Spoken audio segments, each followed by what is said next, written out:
Welcome to episode 50 of Discourse in Magic. That's right, the big 5-0 with the one and only Gazzo.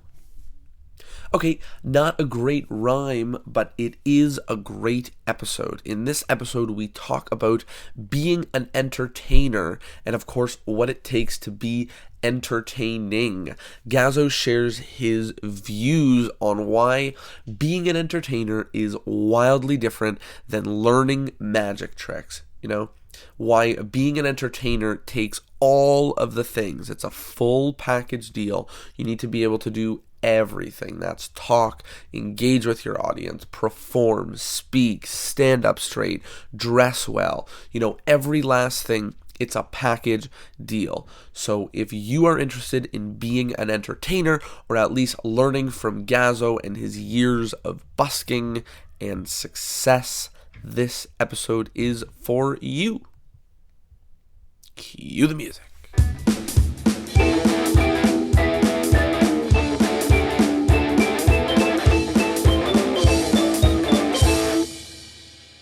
Hello, everybody, and welcome to Discourse in Magic, your magic podcast that has nothing to do with method. So put away your cards, get your pinkies out of the deck, put that flash paper in your pocket. We are talking about everything else. And of course, my name is Jonah. My name is Tyler. And we are here with the one, the only Gazzo. Gazzo, how are you? Very well, thank you so much. I'm very well. Very, very excited to have you on. I think a lot of people, if not all of them, are going to know who you are, which is perfect because you're a legend.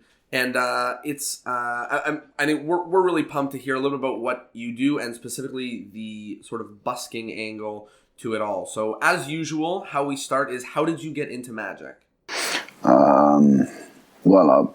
Just like anyone else with a fascination for magic when I was very young. Some people turn to juggling, I turned to magic.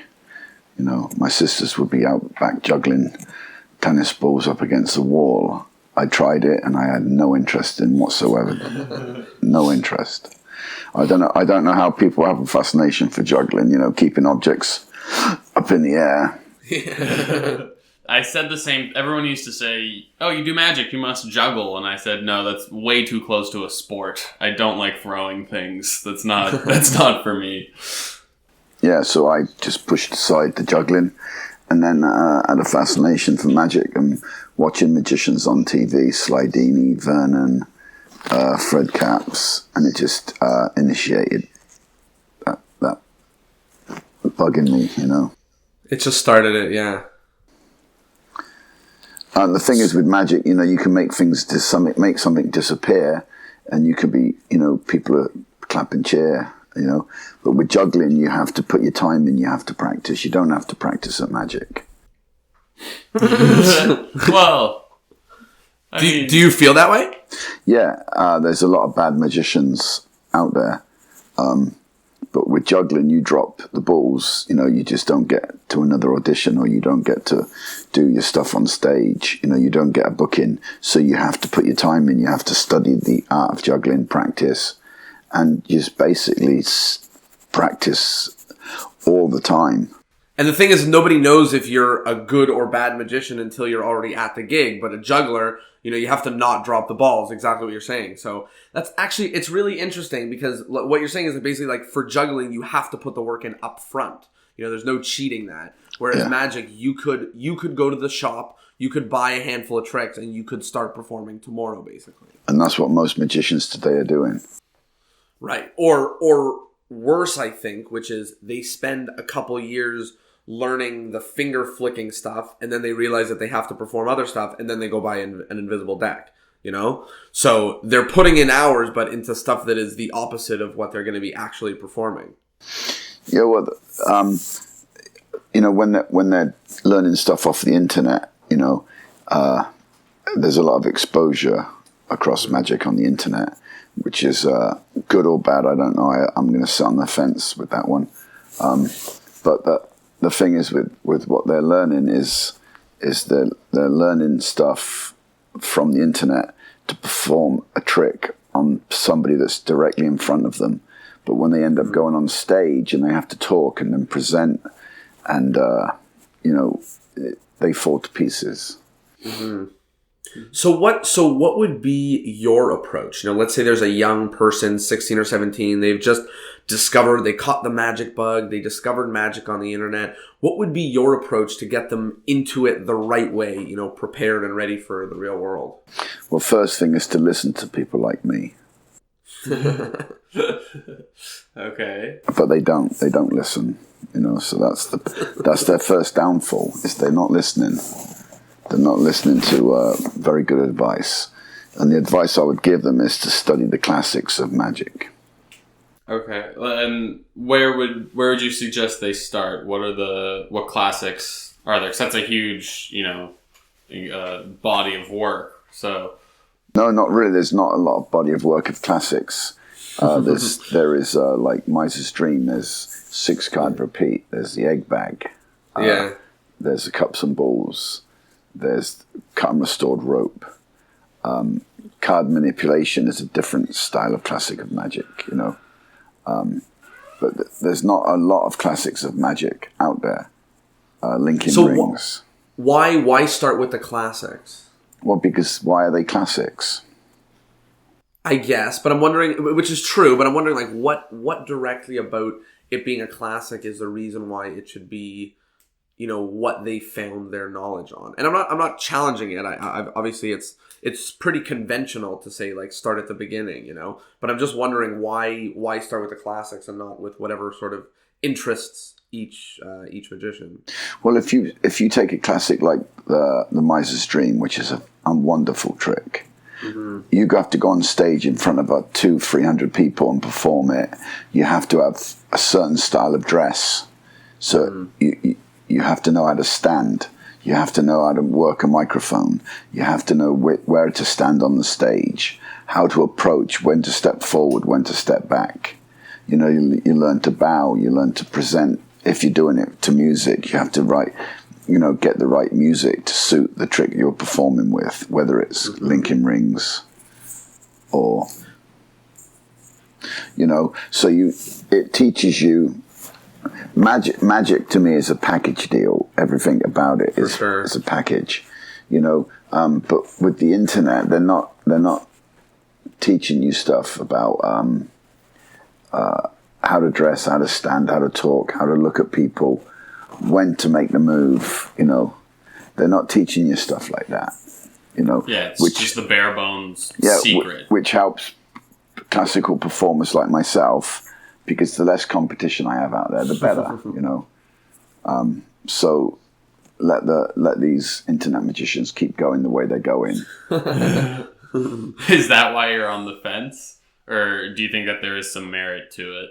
Well, I'm on the fence because I don't think there's a lot of...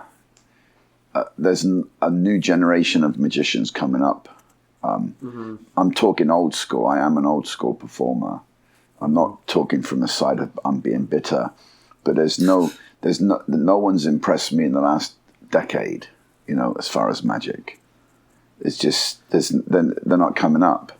The so-called classical style magicians, they're not coming up. For sure. Yeah, and I agree with that. Like, those sort of classical magicians aren't sort of evolving into this world, but what is evolving is this new, like, internet magician, which horrible, is horrible. I mean, exactly. So in some worlds, obviously they would be caught dead on a stage in front of 300 people, but then in other worlds, they're making a fine income performing magic for YouTube videos, right?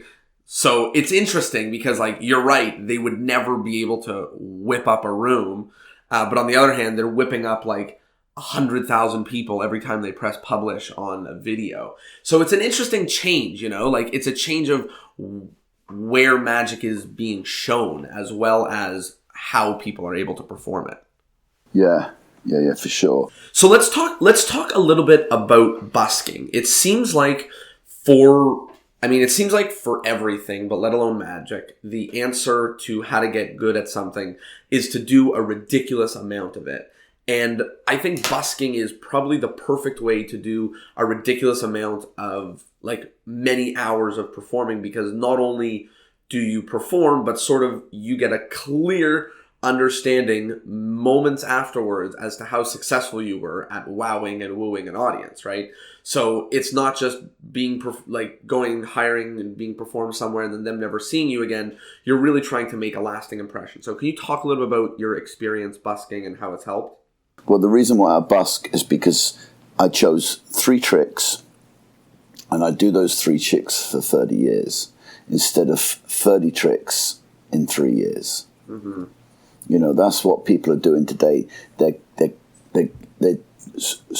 sourcing the internet for the latest trick, and then they purchase that trick, or they copy that trick on the internet, or they go to a Penguin or a magic shop, which is, there's not many left, but they're getting their products online, and they're constantly buying the latest trick that comes out, and that is like the flavor of the month trick, you know, and then they purchase the next trick, and they keep doing that all their life, and they end up not performing that trick for a big audience because they don't know how to, you know. With busking, your audience is constantly changing, so you can use the same 3 tricks, you know, for 30 years, and it teaches you very quickly how to engage the audience, and when to perform it, when not to perform it, etc., etc.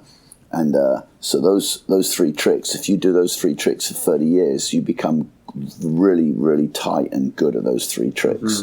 Whatever 3 tricks you choose to do is the choice of the person that's studying the art of busking. But busking teaches you very quickly that the 3 tricks you might have chose don't work. So you choose another 3 tricks. It teaches you that very quickly because the audience will let you know right away if the by tricks leaving are working. Or by not paying you No, afterwards. it's not about. It's not. It should never be about money when you start on the art of busking. It should be about your schooling. It's about schooling. It's all about your apprenticeship in the art of magic. You know, you need an audience to perform. That's what magic is for. It's to deceive the audience. It's not to deceive the mirror that you're performing in front of. Right. It's to go out in front of an audience and learn the art of magic. That is what magic is all about, is to perform in front of an audience. When you have your wife or your mother and father or your brothers and sisters and you're performing tricks for them, they become a very kind audience. Where a lay audience will be polite, but they're not kind. And of course, that's the huge difference between performing for your family and friends and performing for paying audiences who you can lose interest in you in a moment's notice or could have never gotten it in the first place. Well, that comes into the section of dropping balls. You know, you drop balls on stage, they're going to say, this guy's not good enough to be on this stage. And same with a working magician. If you're doing stuff that requires a lot of sleight of hand and you're sloppy and you're not making eye contact with the audience and you're just performing for yourself instead of the audience, you're not engaging them. The audience would just say, this guy's really amateurish, he's not a very good magician. So they won't come out and say that, but they say that in their own mind, and then they've made their opinion of you. But you think you're doing a good job, the performer, the magician, the learning, the apprenticeship that you're studying. How do you prevent that from happening? How do you keeping it tight, knowing your angles, knowing when to perform the top change, when to perform the palm, when to go into your pocket management. All these things enable you to be a better performer, and it takes years and years and years. You can never be a good performer by performing on the internet. And I give you a perfect example of somebody I worked with recently, who was Ponta de Smith. I mean, he was an internet sensation, but he'd come to a convention and he could not do what he was doing on the internet, because on the internet they took like 15 or 25 different camera angles and many takes of the same thing to get the perfect camera view of it and the perfect shot of it without flashing. But when you've got an audience surrounded and you can't tell the audience to go over this way, and you move back and you come over there and you move your chair over there, that's but Ponte de Smith is absolutely a fantastic magician for the camera, but not a fantastic magician for a live audience. Does that make sense? I'm not trying to discredit Ponte de Smith. I'm just giving you the facts of what I'm trying to defend here. What I'm trying to defend what I'm saying. And he was the first to say to me when I performed for the same group of people, he said in his broken English, "I wish I could be like you. I would give up everything just so I could be and perform like you." To me, that's what magic is all about, is doing what you do, Gazzo. So he complimented me really highly. I kind of felt bad for him because he's a wonderful man. He's a great, great human being. But he's sort of short-lived. And now you don't hear anything about him. And I actually told him to his face, I said, "Your biggest mistake was exposing all your tricks on DVD. Now your flavor of the week, there's a new flavor coming up. No one talks about you no more because they know how you do it. They know it's unreachable. It's very difficult. But they just wanted to know how you did it." And so that was his big mistake in the magic world, is exposing what he did.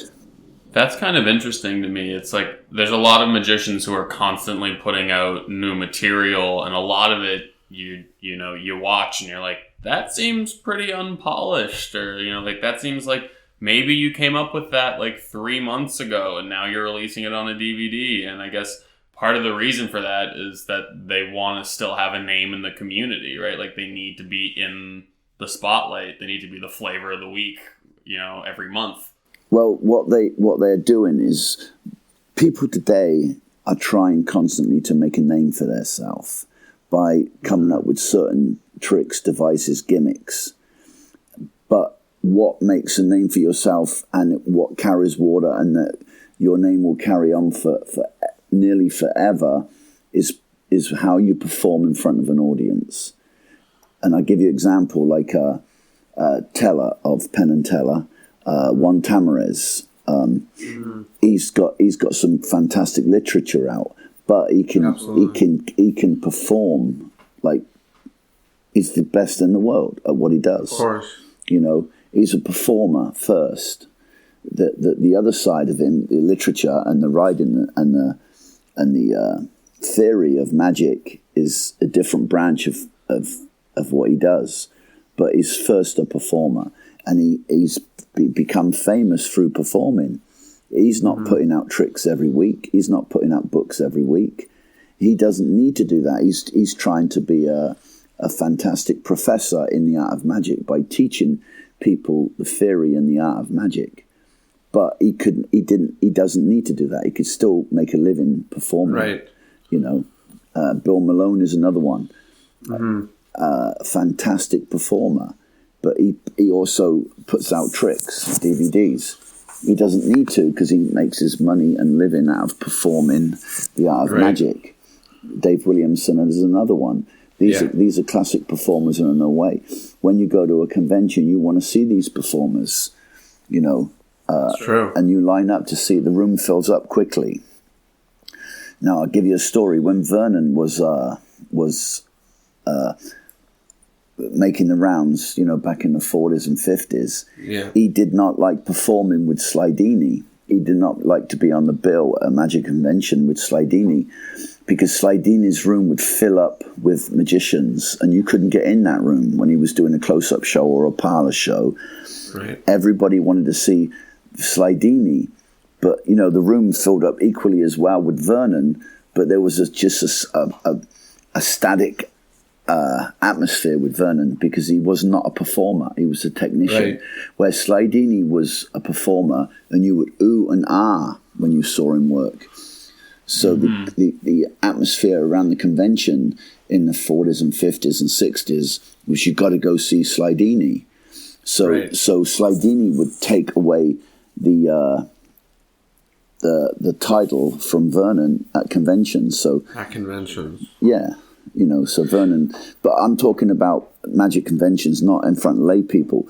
But Vernon could not perform in front of lay people. He could do the cups and balls and some other bits and pieces, but he was a magician's performer, where Slydini could do both magicians and lay people.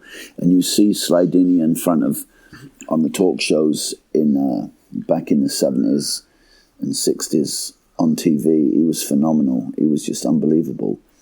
So he would take the crown from Vernon, and so Vernon would always asked never to perform if Slydini was in the same bill, you know.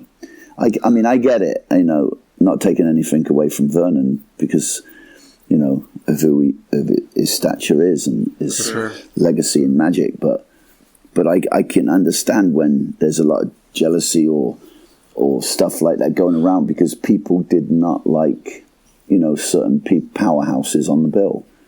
And I think it's very telling to sort of what you were talking about before, which is, you know, magicians may or may not be interested in the details of a technician, but when you see a performer and they whip you up and you're laughing and giggling and wowing and oohing and eyeing, you want to see them again, no matter who you are, no matter, you know what I mean? You love them, you're a fan, and that may or may not be the case when you're learning technique, you know, and it may or may not be the case, you know, some people are really wooed by magic that's just really, really, really, really impossible, but is not performed well. You know, there's audience members who like go crazy, but most of them don't, right? Most of them really want to be entertained. So about, you know, trying to woo a whole audience, getting a full audience to want to fill up a theater because they want to see you happens when you're entertaining, you know? And obviously it also happens if you're a genius and you're like sharing a lot of your great material, but being entertained, I think, beats it all because we're entertainers, we're performers. That's what this profession is. Well, you speak for yourself when you say we. I don't know who you're saying we. Most magicians I know are not entertainers. You know, most of them are just technicians. They stand. Right. I've gone to a convention where, you know, many conventions where they session with each other. They just stood there doing all these certain moves or diagonal palm shift, or they're showing their latest top palm or the top change or the double lift. They're doing these things, but it's like, it's just wasted. To me, it's wasted to go up there in front of an audience and do all this stuff and see how far you get. That's what magic on its own is pathetic, in my opinion. Magic through comedy or presentation, showmanship it puts magic on a different level, but you have to present magic that way. And I give you a good example of who you should study and watch. Just study and watch is Roy Benson, Fred Capps, and the Coney Island Al Flosso. You watch those three performers that I just mentioned, it puts magic on a different level. And the best of all of them, in my opinion, was Roy Benson, because he performed the classics really, really well. And another good example of all that, what I'm talking about, is Cardini. Cardini was probably a fantastic showman with magic, and he had a different branch of magic, which was manipulation, but I don't know a lot about. But with his dress and with his pantomime skills, he brought that act into a different level, and it's been unequaled, and no one's ever come close to duplicating what that man has done, and it's nearly 100 years old now. You know, magic on its own is pathetic. I'm not a big fan of magic.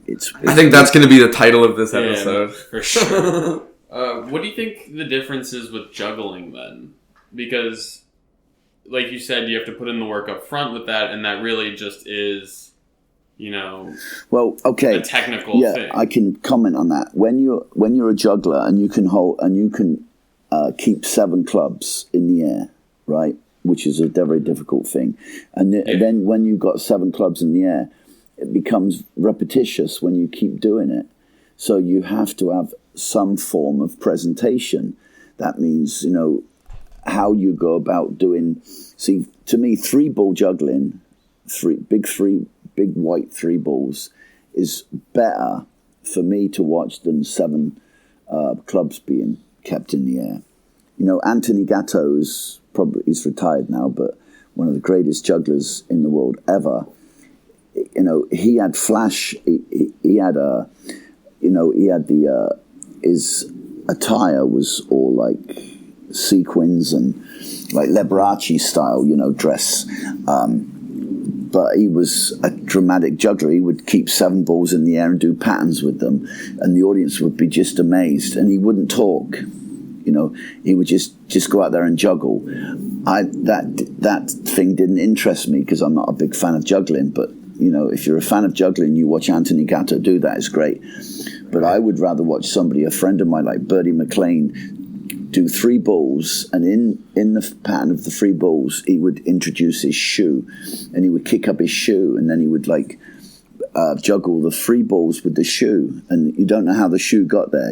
It's like all of a sudden he's juggling his shoe. You look down, his shoe's not on his foot; it's in the air, and it's comical approach, silent, but that was stronger to me than Anthony Gatto doing his seven clubs in the air. So. Because there's obviously I don't know the full length of each of the routines, but there's interest, there's change, there's dynamics. Yeah, that's it. That's what you're going for is dynamic change, interest. It engages the audience. You can't keep the audience engaged if you're doing those multiple cuts, Sybil and all those things. I don't know. Yeah, exactly. I don't know nothing about all that. I'm not a fan of it. And that's why cardistry is, wildly successful on the world of Instagram. I've never heard of a cardist being hired to perform at an event, but they do get millions of views on their Instagram videos because that's what it does. It keeps attention for 30 seconds, right? For your 30-second move, which is beautiful to watch, that's how long it keeps attention for, I'm not trying to make light of it, but like dance with cards, like the choreograph, like flipping around cards, like you can't entertain a 1-hour show. Once a day. Exactly. Like you can't fill a 1-hour show with that. No, you can. And the practice, the discipline to learn all those moves, if they would spend the same type of discipline and time studying the classics, then they could go somewhere, Does that make sense? Absolutely. But each to their own. I'm not trying to cut down the people like Dan and Dave Buck that do those type of things. I'm fascinated with it. Anytime something new comes up, I do watch it and go, unbelievable. It's moved on. I mean, all the card masters of 100 years ago would turn in their grave if they could see what these kids are doing today. But Absolutely. It's a waste. And it's a waste of time. It's a waste of time. Learn the miser's dream. Even these guys will say they're not performers, and they know that. No, right? yeah, so exactly. Yeah, So that's that was one of my favorite moments when I was young. Dan and Dave came to Toronto, and I went to their lectures, and someone raised their hand to ask a question. And they're like, at what angles would you perform that move? Because it seems a little bit knacky. And they were like, we don't perform it. There you go. There you go. We just don't do it ever. We did it for the camera. That's it. And they were honest about it.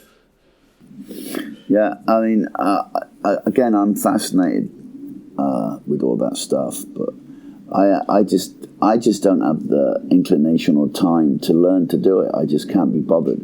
Maybe because I can't. That's okay. I can't do it. So there you go. Now you can. Now you're happy. I've said it. I can't do it. So but I don't care. I don't give a shit. I really don't. I think. Absolutely. I think it's really time wasting. It's not going anywhere. Look, it's not. It's definitely like we discussed. It's definitely not gonna be the thing that you do at your show, right? It's definitely not going to be why people are jumping off their seats, cheering and laughing, and that's not what it's for. So it could be a great thing to learn for the internet or for your friends or for something to play with your fingers while you're writing essays or whatever. But as I type with my feet, as as steps towards being entertaining and being an entertainer, it's obviously not where you should be putting your time. what non-magic things should a young person be focused on if they're going to become a successful performer? So what sort of skills should they need outside of magic that would go a long way? Dress sense, presentation tips. Don't just go to magic conventions. Go to poetry readings. Go to puzzle conventions. Find out what all these other people are doing out there, and incorporate all those ideas into your magic act. Go to speakers forums. You just open your mind. I mean, there's so many different markets out there that you can incorporate into magic. Because when you get a booking, if you get a corporate booking, what are you going to wear? You can't wear the same stuff they're wearing. Does that make sense? You have to have some form of dress sense.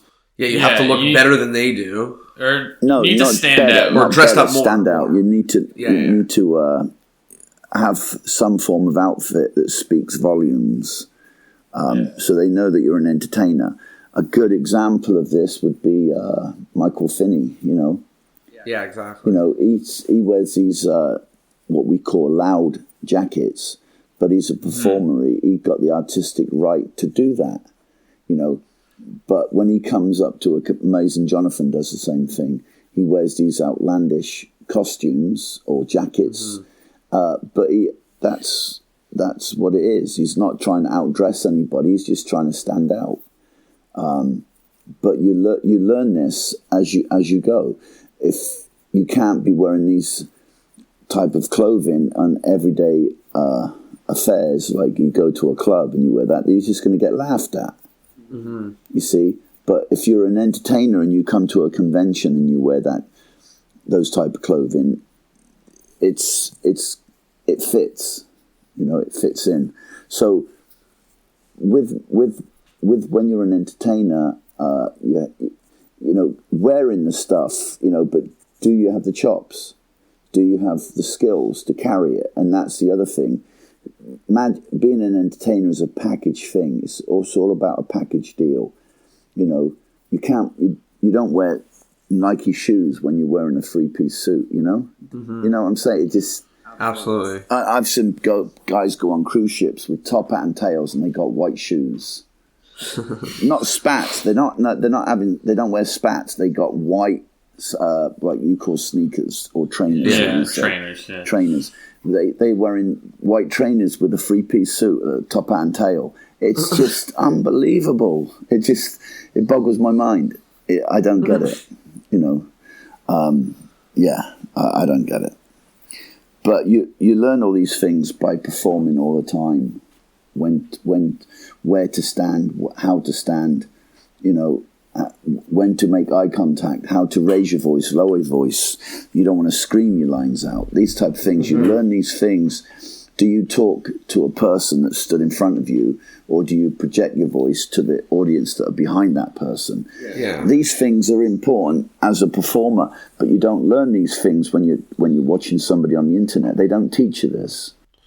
And that is sort of what the founding of this podcast was. And we sort of founded it on the fact that magicians, all of their bookshelves and DVD shelves are all where to put your finger in the deck, and when magicians meet, they all decide, they're like, what should we talk about? And they're like, oh, let's talk about this 19th variation of this trick.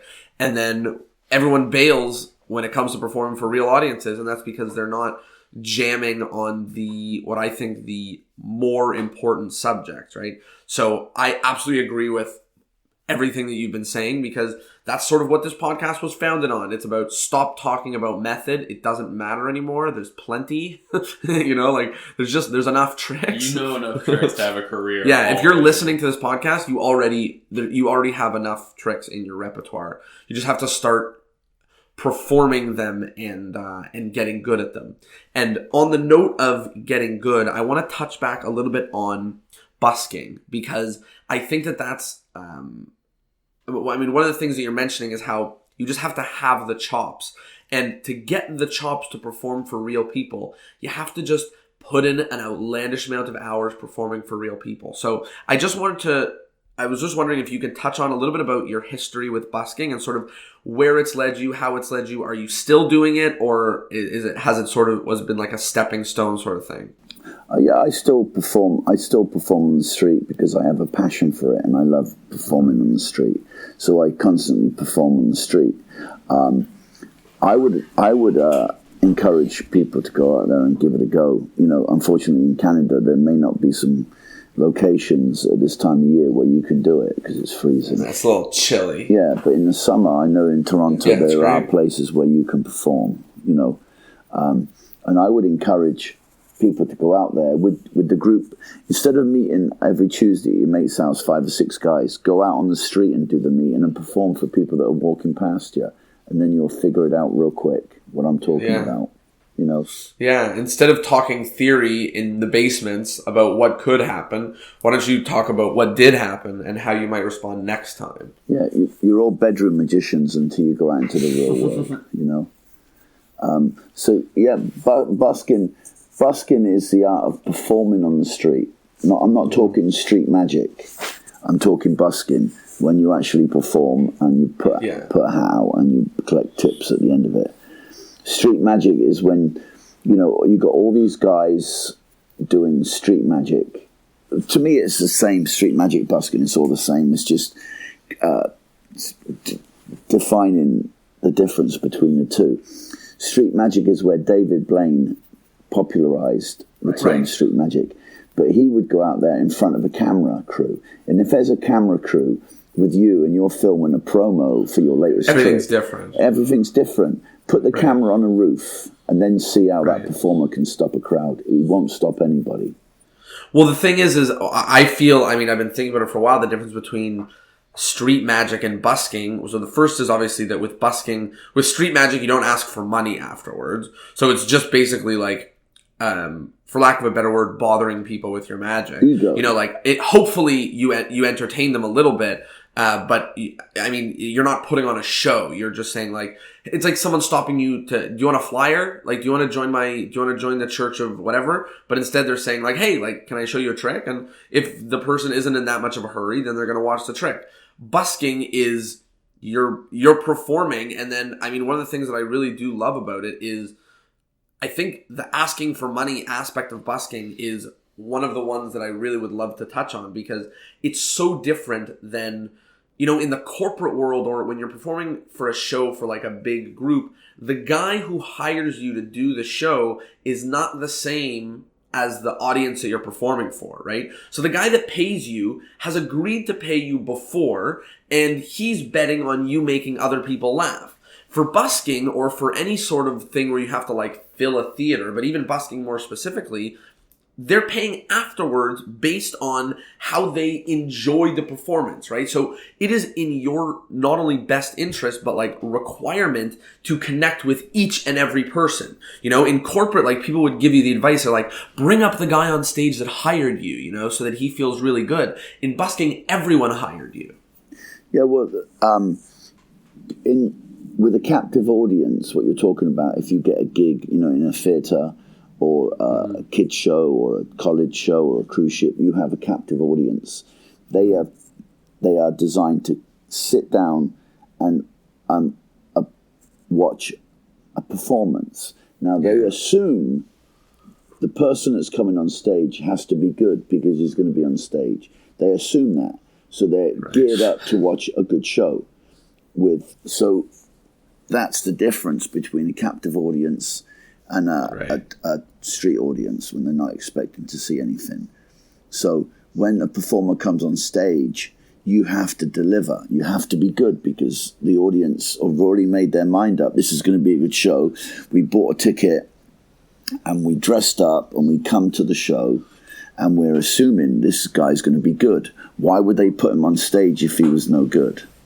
Right? So they've made their mind up. So you have to deliver. Now, there comes a time when the performer is not very good and the audience make their mind up and say that, you know, the critics write him up and say it wasn't a very good show, blah, blah, blah.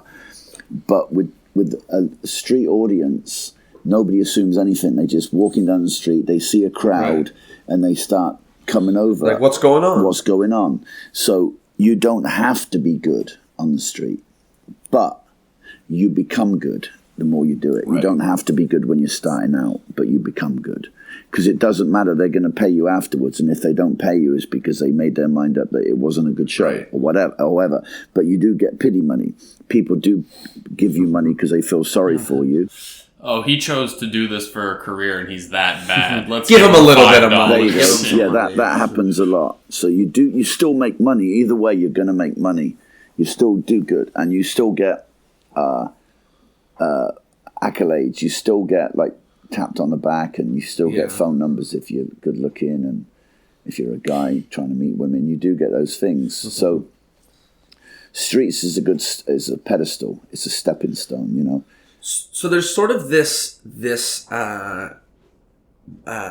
conflict or paradox or whatever, where, and it's the same in any world, but you have to be really good in order to perform, but then you have to perform a lot in order to be really good, right? So it's this kind of thing where it's like everyone's unhappy when you suck and you're on a stage, but then again, the only way to not suck on a stage is to, I guess, perform a lot more on the stage. So can you touch a little bit on that? I mean, obviously it's not a trick question, but you know what I mean? Like, no, it's a catch-22. You can't keep going on stage if you're no good. But the only way you can get good is getting more stage time, right?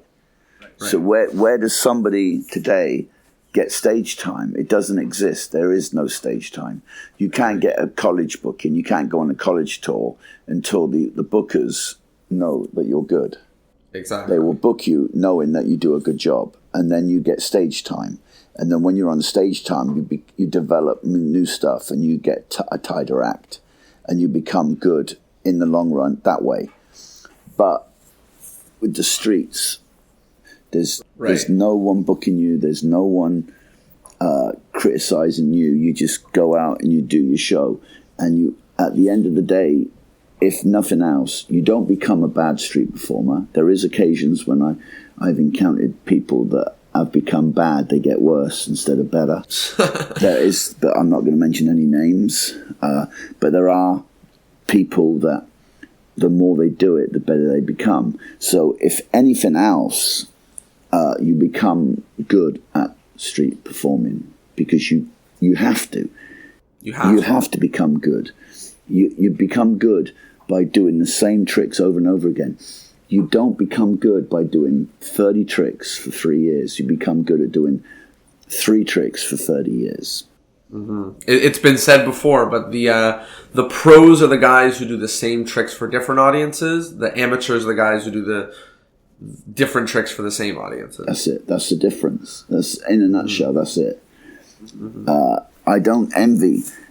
I don't envy people that have nowhere to work. I sympathise with them, but with the streets, there's no excuses. There's millions of people on the streets. You can govern the permit situation or the rules.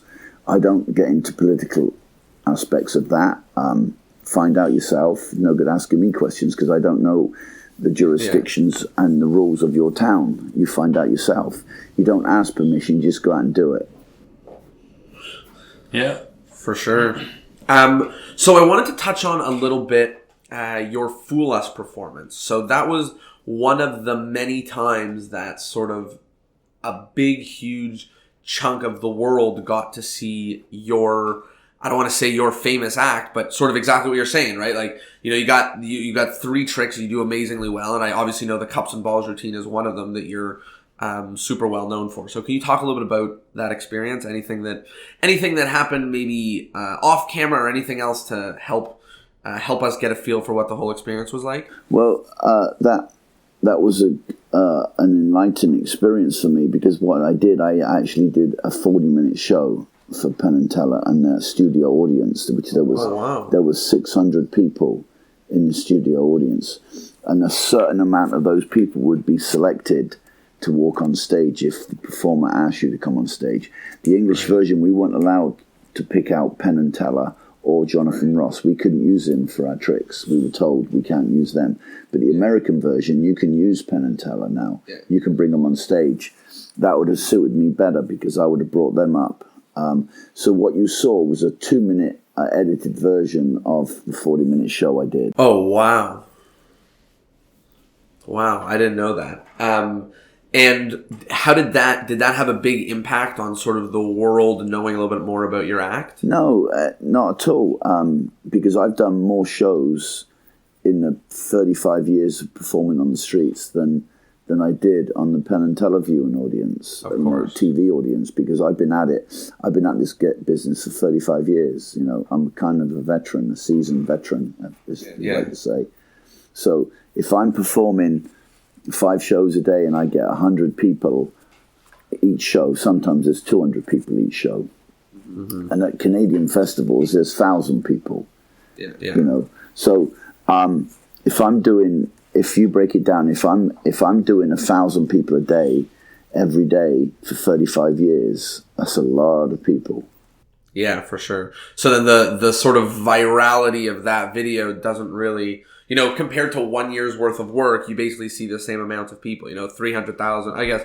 But still, I mean, you get what I'm saying. The numbers are pretty close. Yeah, that was just one big hit. That was just one big viewing audience for Penn and Teller. It was great, and I'm a big fan of those type of shows, you know, the variety shows. But there's a new one coming out now where I forget what it's called, but they're giving magicians probably like 7 minutes of airtime, which is unheard of. You know, you go on Johnny Carson's show, you know, 2 decades ago. 3 minutes, right? You get back in the day, you get like 6 minutes, but now you're lucky if you get 30 seconds type thing, you know. Right. And Ellen DeGeneres show, you know, she sits somebody on the couch, you know, you get a little bit of time in your act, but you sit down and talk with her. It's fantastic because you do get a lot of airtime, and that is what people need, is airtime. You don't get airtime today, you know. Like on America's Got Talent, you got 1 minute 30 seconds to develop and wow the audience. I couldn't do that. What could I do in 1 minute and 30 seconds? It takes me that to take my deck out. Yeah, for sure.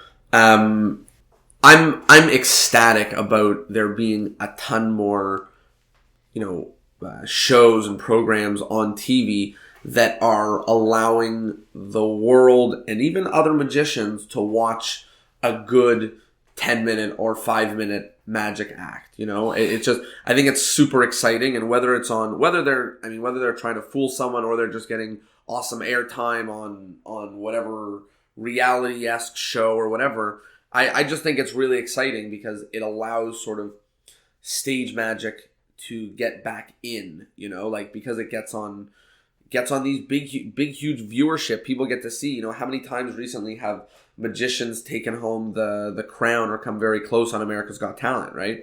Like, those first rounds are about 1.5 minutes, but the later ones, you know, we really get to see full-fledged routines and things like that.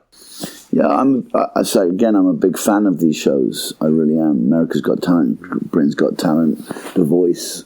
It gives a chance. But the internet is even better, putting them on YouTube. Sure. You can reach a wider audience, and you can have a 20-minute piece on YouTube. You can do whatever you want. Do whatever you want. Rules. And if you get millions of views, that's more than you would get on TV, because not everybody gets to see you on a certain program. You're only getting 1.5 minutes of airtime. So the internet is going to kill TV. I'm not a fan of TV. I'm a big fan of the internet when it comes to exposure. I think it's great. I'm a big huge fan as well. I wrote a blog post about this a little while ago, but instead of, you know, 7 million people sitting on their couch to watch a stupid episode of The Big Bang Theory, you know, 7 groups of 1 million people will each watch whatever they want online, which relates closer to them. Right? So it allows people to find content that they are more closely interested in, you know, and which I think is awesome because people are able to dive deeper into their subjects of interest. You know what I'm saying? So I'm ecstatic about it. It's like a media library, you know what I mean? As opposed to being, you know, stuck with a very limited, like, there's 45 channels and they're all showing a show. Exactly. Right? It's whatever the hell you want exists, and there's a plethora of that in both like entertainment and information. You know, if you put your time in and you studied the art of magic you have chance to do something with it, where a juggler can study the art of juggling for 10 years and become a fantastic juggler. But the chance of you getting a one-man show in Vegas, like Matt King or Chris Angel, just so those names, Amazing Jonathan, you won't see a juggler headlining it. You'll see a magician. Always a magician gets a one-man show. Never a juggler. You don't see a juggler filling up seats. Theaters. Yeah, you don't. You don't do it. One-man dancer. Yeah, you don't. You just magic is. There's a lot of rewards in magic. You just have to practice. You just have to put. Yeah, and the rewards. I mean, the theme of this month is all about sort of making it and performing a lot, and the rewards. I mean, if you want to be a performer, the rewards are there, but it takes, and it seems to be abundantly clear through it. Everybody says it takes a lot of practice of the same things over and over again, right? So it's not just a lot of practice. It's the thing that you're trying to get well known for. You have to do that and only that an outlandish amount of times to, and of course, get better in that repetition. You will. You won't get bad. You'll get good at what you do. You don't get worse. You get better. Always get better. But like I say earlier, there have been a few times when I've met people that just, God.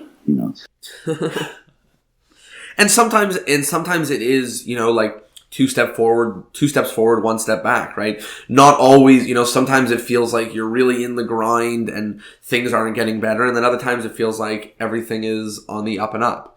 So there's that. I have one more question before we start to wrap up. And what I'm wondering is, if there's someone at home who's following along and is really interested, and you were to give them a piece of advice, and they were looking, their question was, what area did you have to do the most work in? Like, what did you have to, when you were like, I'm going to do this, I'm going to make it, I'm going to be successful, whatever it was, what was it that you had to do every single day to make sure that you did it? Was it just get out there and perform, or was there something else? Yeah, I had different branches of magic that I excelled in. I was famous for my card dealing technique as well, my Walter Scott technique, my gambling demonstrations, which I had a medical problem and it put a stop to that, so I can't demonstrate that stuff no more. But that concerned most of my adult life with the practice. Right. Study at the card table, with a mat in front of me and constantly shuffling and squaring up cards. But would I have changed that if I had chance? No, I wouldn't. I'd still put the practice in. I don't practice that no more because I can't do it. So I don't practice stuff. When I perform on the streets, I don't practice my routines. I develop new routines, but I put them together on the streets. I go out and do it. So the streets gives you a place to hone your skills, to play, and that's what the person needs. So if the advice I would give an up and coming magician is, go look at somebody they like the style of performance, like whether it be Roy Benson, Al Flosso, Slidini, and then study how they went about doing their craft, and then and emulate them. Don't copy exactly, but emulate, and then go. And then you need a venue where you can perform, whether it's your school fetes, your fairs, or your plays, or your talent shows on schools. Get out there and do it. Go to libraries. You just need a place to do it. And it gets, just do it. Just go out and do it. Just do it. And you won't regret it. You'll be happy that you just went out and did it. 100%. So the last thing that we do on the episode before we wrap it up is we each go, the three of us, in a circle, and we mention, or I guess circle, whatever. And we mention something from the episode that we think is particularly valuable. and to take home. And for me, I think, and it's sort of something that you said from the get-go, but I loved the comparison between magic and juggling. And the reason I liked it, which I sort of haven't seen a version of it so far, is that with juggling, like you said, you have to be great before you start, and magic, I mean, I've always been encouraging towards magicians to get out there and perform. And I think really that is the secret, but it's just great to mention that, you're not immediately ready. Pretend that you're a juggler for a minute and make sure that you're not dropping balls before you go out there and start performing, because, you're trying to get better at all the entertaining parts, and the doing of the trick part, that you should be able to perfect while you're in your bedroom. It's the being an entertainer part that is the thing that you should be out there grinding at. So I just thought that was a really interesting thing that you highlighted. Tyler, what about you? I'm pretty much exactly what you said, as always. But I'm really excited about the idea of going out and busking. I mean, the first episode that we ever did for this podcast, that's something Stephen Brundage talked about a lot, and I wasn't sold on it until 50 episodes later, where we talked to Gazzo, and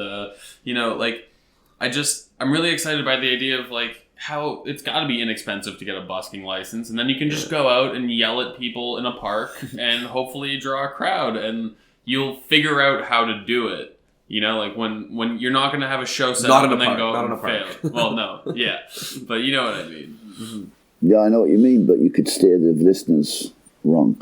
It's on the street. You go to a street closure. They have block parties in Canada. They have neighborhood parties where they have cookouts and people socially get together.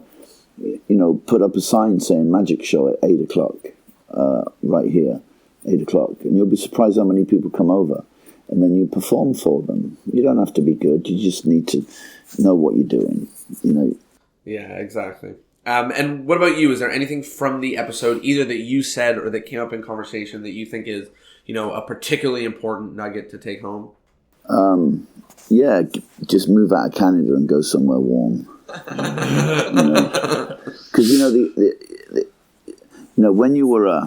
when you went from Massachusetts to California, back in 1860, families would move out because they prospered better back out in California. The gold rush, the cattle herding. They went from Massachusetts to California. They didn't go by car. You go by car today, you get a flat tire, you change the tire, right? Yeah, and you carry on with your journey. But back in 1860, they went in wagons, and they had cattle drawing those wagons, or sometimes horses drawing those wagons. Mostly it was cattle, and you needed a wagon that was very expensive for its time, that would do the rigorous travel from A to B. Make the trip. Yeah, and if your wagon wheel fell off, that's where you ended up staying. You see what I mean? You couldn't change the wagon wheel because it's split in two or split in half. But with a car tire, you just change it. You don't have a spare wagon wheel. Some sort of carry the spare wagon wheel. But where your wagon wheel fell off that's where you settled. But you're forced to settle there, because then what you do is you plant seeds, you plant your crop. So you become sort of settled farmers, right? You lived off the land. There was no grocery store near the area. So you ended up staying in an area where your wagon wheel fell off. So there was a lot of wagon wheels that fell off in Canada. But with the internet... we were both wondering where you were going with that. Yeah, with the internet, you don't have to stay in one place. You can conduct your business anywhere in the world today, because the internet allows you to do that. You don't have to wear snowshoes in Canada. You're all pathetic, freezing up there. What are you doing to yourselves, eating whale meat? It's crazy. What you're basically saying is just move out of Canada. Move out of Canada, yeah. Before America build a wall north, not south. Get out before Trump builds a wall, yeah. But I got a feeling Canadians might build a wall because they don't want the Americans coming up there, Not only that, but they're going to pay for it. Yeah, they're going to pay for it. Well, I use this in my show. I say to Americans, in America, they're going to, You're going to get people to build a wall, and Mexicans are going to pay for it, and the Mexicans are going to build it. But the people that are going to build that wall are all roofers. So anyways, nice talking to you, and I hope. Thank you so much, and of course a big thank you to everyone at home, and once again a reminder that you can listen to an hour's worth of magic and none of it had to do with method. So give yourself a pat on the back at home for not wasting your time learning another pass, and congratulations. Go out there and perform. Once again, big huge thank you to Gazzo for all of this amazing info and a great episode. Yes, sir. Thank you. Good night. Thank you so much, take care. Cheers, you too.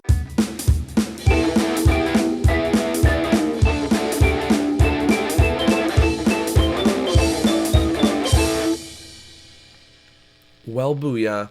There you have it. Episode 50 with Gazzo, all about being an entertainer. If you liked it, it would mean the world if you would leave a comment or share or tag someone, or just open your front door and yell out into the streets, "Hey, I loved episode 50 of Discourse in Magic with Gazzo." That might work. But anything to help spread the word means the world. Take care and see you Thursday.